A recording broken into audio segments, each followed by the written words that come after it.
నమస్కారం వార్తా విశ్లేషణ కార్యక్రమం లైవ్ షోకి స్వాగతం. ముందుగా ఈరోజు విశ్లేషణ. ఈ నెల 27 నుంచి మేమంతా సిద్ధం పేరుతో బస్సు యాత్రకు ముఖ్యమంత్రి జగన్ శ్రీకారం చుట్టారని సాక్షి ఆంధ్రప్రదేశ్ బ్యానర్ కథనాన్ని ఇచ్చింది.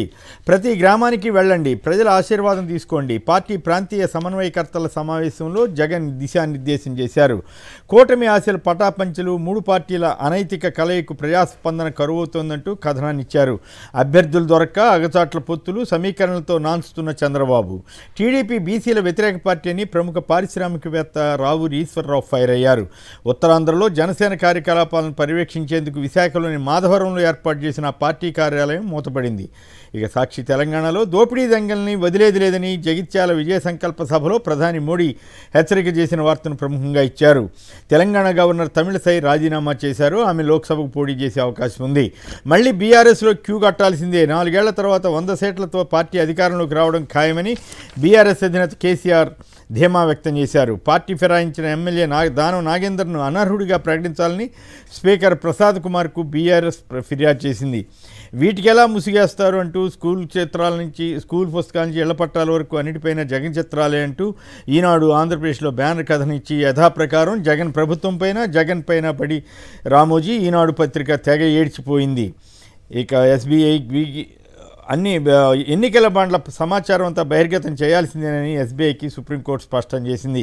కడప లోక్సభ స్థానం నుంచి షర్మిల పోటీ చేస్తారని తెలుగుదేశం పత్రికలు ప్రముఖంగా ఇచ్చాయి. ఆర్టిఫిషియల్ ఇంటెలిజెన్స్ ద్వారా తనపై వైకాపా దుష్ప్రచారం చేస్తుందని చంద్రబాబు అన్నట్లుగా రాశారు.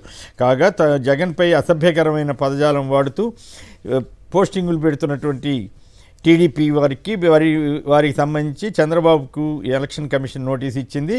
వెంటనే తొలగించాలని కూడా ఆదేశాలు ఇచ్చారు. ఆ వార్తను మాత్రం ఈనాడు కప్పిపుచ్చింది. ఇక ఈనాడు తెలంగాణలో తెలంగాణ సొమ్ము ఢిల్లీకి రాష్ట్రానికి బీఆర్ఎస్ 10 ఏళ్లు దోచుకుంటే కాంగ్రెస్ ఏటీఎంలా మార్చుకుందని ప్రధాని మోడీ ఫైర్ అయ్యారు.